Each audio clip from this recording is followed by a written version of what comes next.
Hey guys, welcome back to yet another video, and today I'm yet again back out into the basin, and I want to try to catch a few brim, set out some jugs, and this time hopefully not get rained out by a thunderstorm. I have a variety of jugs today. I've just got these regular cheap ones that I made a couple of years ago, and they do a decent job. These are just a lot easier to handle generally, and when they flip up, that's just a really good indicator, so I really prefer these. But we'll give a little mixture of both, but first, we've got to catch some bluegill, got to put some crickets on, and get some bait in the ice chest. These brim were really difficult to catch this morning. I found that earlier in the morning the brim just aren't as active. I don't know if that's because of predators or really what the reasoning is behind that.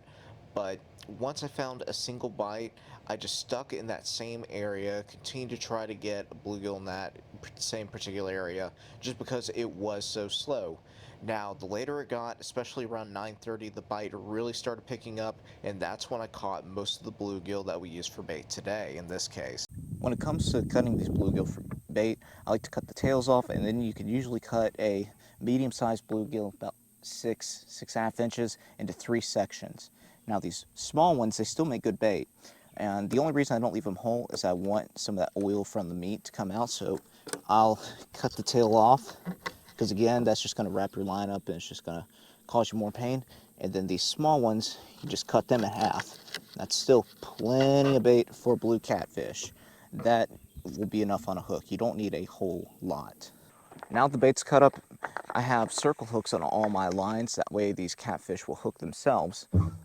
You're just going to take a small piece of bait. You're going to run your circle hook through it, usually towards the top.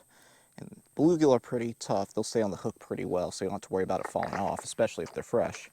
And then you just simply take it, drop it in the water, lay it flat, and keep on going down the river, setting jugs out as you go, about at 50 to 100 feet intervals.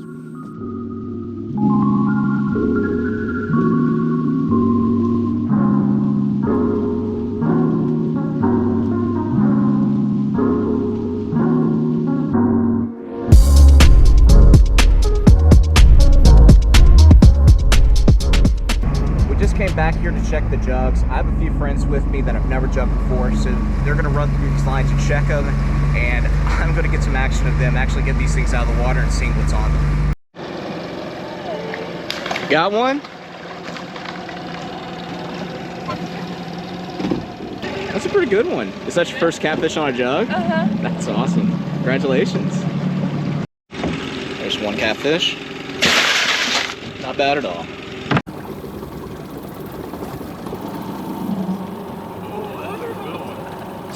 Holy cow. Upright with it a little bit. Shit. That's a good fish. That's 20 pounder. That's awesome.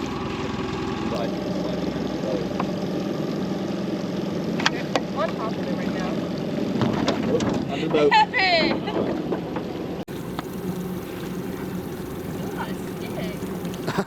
A stick and another decent cat.